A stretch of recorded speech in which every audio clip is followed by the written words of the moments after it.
YouTube channel पर most welcome है दोस्तों। तो दोस्तों इस वीडियो में डिस्कस करेंगे हिस्ट्री के टॉप 25 क्वेश्चन। और ये ऐसे क्वेश्चन है दोस्तों, और ये हिस्ट्री जीके के काफ़ी इंपॉर्टेंट क्वेश्चन है दोस्तों। अगर देखा जाए तो पिछले जो 10 साल के एग्जामों में ये बार बार रिपीट होता है दोस्तों, तो काफ़ी इंपॉर्टेंट ये वीडियो होने वाला है। वीडियो को लास्ट तक जरूर देखिएगा। एक एक क्वेश्चन से एग्जाम क्लियर होता है दोस्तों, बूंद बूंद से घड़ा भरता है। तो काफ़ी इंपॉर्टेंट वीडियो है, वीडियो को लास्ट तक जरूर देखिएगा, जरूर आपको बेनिफिट होगा। तो चलिए पहला क्वेश्चन पर चलते हैं। पहला क्वेश्चन जैसा कि आप लोग स्क्रीन पे देख पा रहे हैं, क्वेश्चन में पूछा गया है कि जालियांवाला बाग दुर्घटना किस सन में हुई थी, यानी किस साल हुई थी ये पूछा गया है, यानी किस वर्ष हुई थी ये पूछा गया है। ठीक है ना। 4 ऑप्शन या आपको किसी भी आंसर को ऑप्शन का क्वेश्चन का आंसर पहले से पता है तो जरूर कमेंट बॉक्स में दीजिएगा दोस्तों। देखिए जालियांवाला बाग दुर्घटना जो हुआ था ये अमृतसर पंजाब में हुआ था, और ये हुआ था दोस्तों 13 अप्रैल। यहाँ पे एक चीज़ ऐड कर लीजिएगा, 13 अप्रैल 1919 को हुआ था। जनरल ओ डायर ने यहाँ पे परमिशन दिया था गोली चलाने के लिए। काफ़ी भारी संख्या में दोस्तों जो इंडियन था मारे गए थे ये चार दीवारी के अंदर। काफ़ी दर्दनाक घटना है, इतना तो याद रखिएगा। चलिए अगला क्वेश्चन पर चलते हैं। अगला क्वेश्चन ये रहा आपका 2 नंबर का, और यहाँ से पूछा गया है दोस्तों कि प्रथम विश्व युद्ध के दौरान भारत में लोकप्रिय होने वाला आंदोलन था, यानी कौन सा आंदोलन था जब द्वितीय विश्व युद्ध चल रहा था तो वो काफ़ी लोकप्रिय हुआ था अपने भारत में। तो ये था दोस्तों होम रूल। कौन सा था? होम रूल था। सी ऑप्शन यहाँ पे सही हो जाएगा। काफ़ी महत्वपूर्ण क्वेश्चन मैं करवा रहा हूँ आपको इतिहास से, तो वीडियो को लास्ट तक देखिएगा।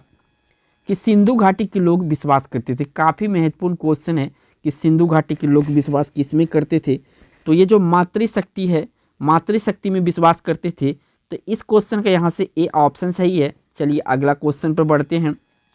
अगला क्वेश्चन ये रहा आपका 4 नंबर का। पूछा गया है कि निम्नलिखित में से किस फसल का ज्ञान वैदिक काल के लोगों को नहीं था, यानी वैदिक काल के जो लोग थे दोस्तों, वैदिक काल के लोग, उनको इस चीज़ का ज्ञान नहीं था इन फसल के बारे में।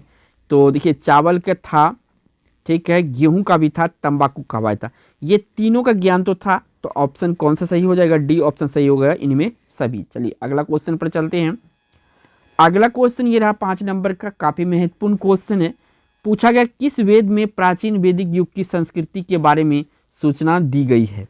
किस वेद में प्राचीन वैदिक युग, क्या पूछा है? वैदिक युग की संस्कृति की बारे में सूचना दी गई है। काफ़ी महत्वपूर्ण क्वेश्चन है, अगर हिस्ट्री में डीप से जाएगा तो ये क्वेश्चन कर सकता है आपसे। तो देखिए किस वेद में है, तो ये है आपका ऋग्वेद में। काफ़ी महत्वपूर्ण क्वेश्चन है ऋग्वेद में। चलिए अगला क्वेश्चन पर चलते हैं। अगला क्वेश्चन ये रहा आपका 6 नंबर का स्क्रीन पे। इसमें पूछा गया है कि भारतीय संगीत का आदि ग्रंथ किसे कहा जाता है? यहाँ पे पूछा है भारतीय संगीत का आदि ग्रंथ। तो देखिए भारतीय संगीत का आदि ग्रंथ अगर पूछे तो आपको याद रखना है सामवेद, या इसको इस तरह से पूछा जाता है कि भारतीय संगीत का जनक तो सामवेद है। कौन सा है? सामवेद है। ए ऑप्शन इस क्वेश्चन का राइट आंसर हो जाएगा। चलिए बढ़िए अगला क्वेश्चन पर। अगला क्वेश्चन प्यारे दोस्तों 7 नंबर का है आप सभी के लिए। प्रथम विधि निर्माता कौन है, यानी कानून निर्माता प्रथम कौन था, किस पुस्तक से इसका वर्णन है? तो प्रथम जो है दोस्तों ये है आपका किस में? तो ये है मनु में। कहाँ पे? मनु में है। इसे मनु स्मृति के नाम से भी जाना जाता है। तो इस क्वेश्चन का यहाँ से सी ऑप्शन सही है। चलिए अगला क्वेश्चन पर चलते हैं। अगला क्वेश्चन ये रहा 8 नंबर का, काफ़ी महत्वपूर्ण क्वेश्चन है। पूछा गया है कि वैदिक गणित का महत्वपूर्ण अंग है। वैदिक गणित का महत्वपूर्ण अंग है।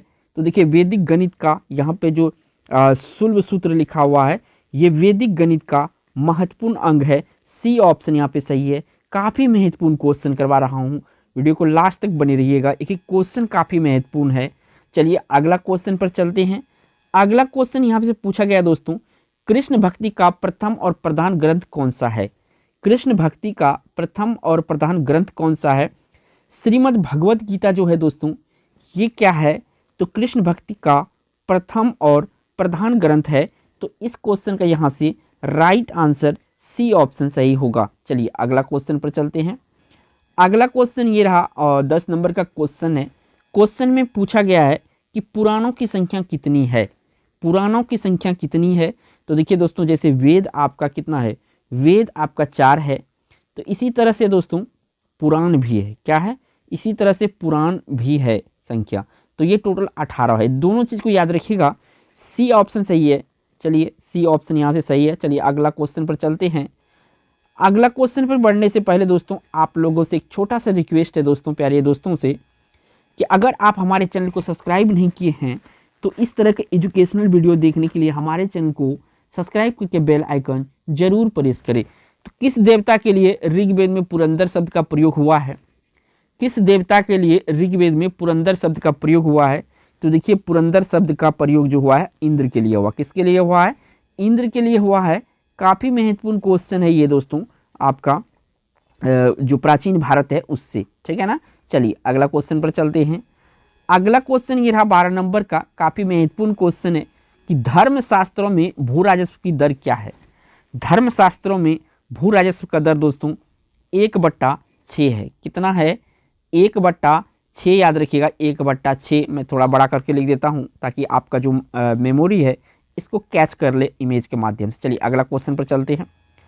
अगला क्वेश्चन 13 नंबर का ये है, योग दर्शन के प्रतिपादक है। क्वेश्चन छोटा है लेकिन काफ़ी बीबीआई क्वेश्चन है, बहुतों बार एग्जाम में रिपीट हुआ है दोस्तों।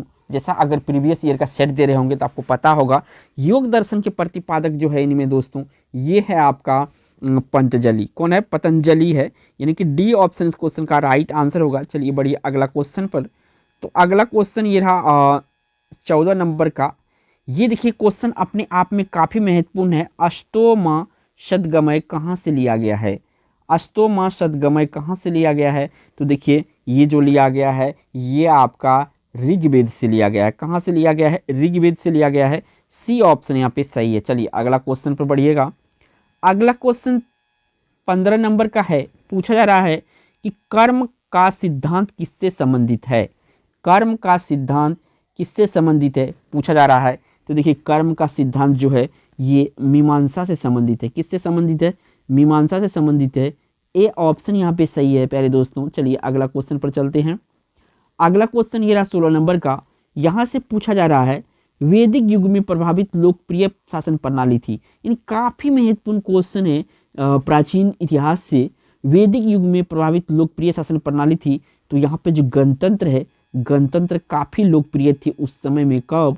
तो वैदिक युग में। ए ऑप्शन इस क्वेश्चन का राइट आंसर होगा। चलिए अगला क्वेश्चन पर। तो अगला क्वेश्चन ये रहा 17 नंबर का और यहाँ से पूछा गया है उपनिषद पुस्तकें किससे संबंधित है? उपनिषद पुस्तकें किससे संबंधित है?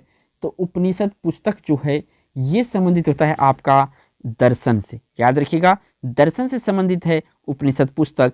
ए ऑप्शन इस क्वेश्चन का राइट आंसर होगा। चलिए बढ़िए अगला क्वेश्चन पर। अगला क्वेश्चन ये रहा 18 नंबर का और यहाँ से पूछा गया है कि ऋग्वेद में संपत्ति का प्रमुख रूप क्या है?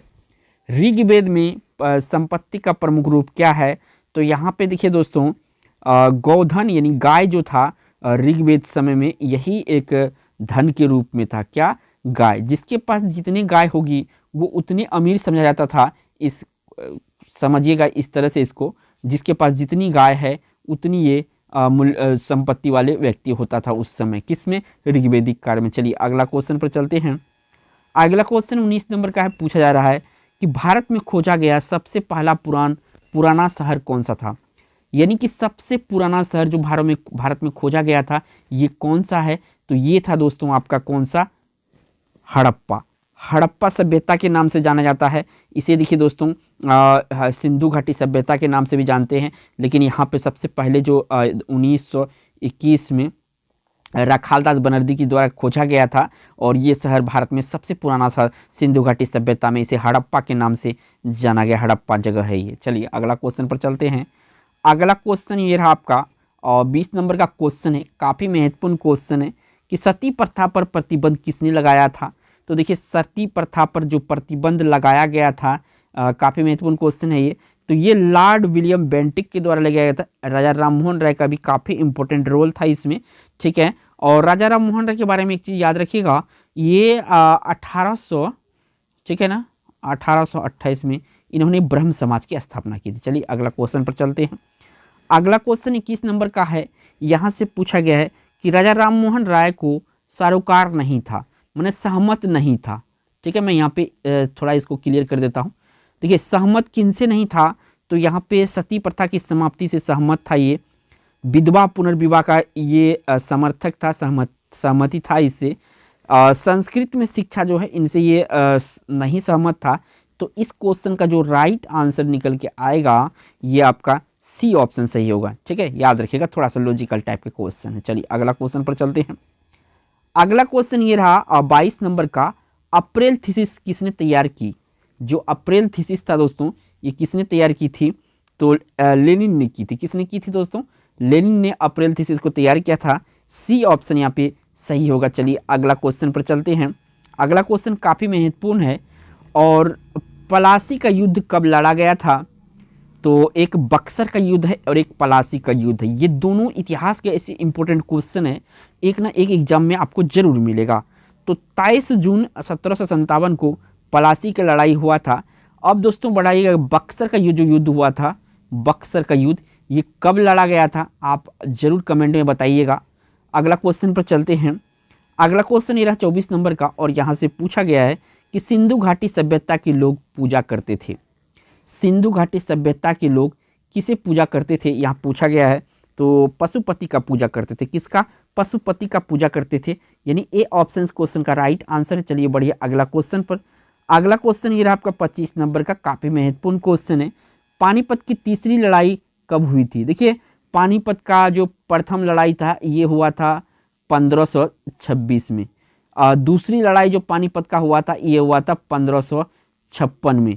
ठीक है, तीसरी लड़ाई जो पानीपत का लड़ा गया था तो ये लड़ा गया था 1771 को लड़ा गया था। कब लड़ा गया था? 1771 को लड़ा गया था। ठीक है, 1771 नहीं 61 में लड़ा गया था। ठीक है दोस्तों, तो याद रखिएगा इनको, इनके बारे में एग्जाम की दृष्टि से काफ़ी महत्वपूर्ण है। तो यहाँ से बी ऑप्शन सही है। अगर वीडियो अच्छा लगा होगा तो एक लाइक बनता है दोस्तों, और चैनल पे पहली बार हैं तो चैनल को सब्सक्राइब जरूर कीजिएगा। थैंक्स फॉर वॉचिंग दोस्तों।